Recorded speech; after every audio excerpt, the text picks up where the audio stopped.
Suntikan dana 200 triliun ke 5 bank himbara disambut baik industri asuransi tanah air.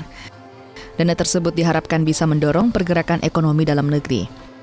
Industri asuransi utamanya asuransi syariah berharap dana 200 triliun bisa mendongkrak ekonomi makro. Perbaikan ekonomi membuat warga bisa membeli asuransi. Potensi pasar asuransi syariah memang cukup besar. Literasi pun terus dilakukan, apalagi warga Sulsel mayoritas beragama Islam. Tentunya sangat baik sekali niat pemerintah untuk meluncurkan dana 200 triliun itu. Kami sangat mensupport karena itu untuk mengembangkan ekonomi secara makro, secara umum.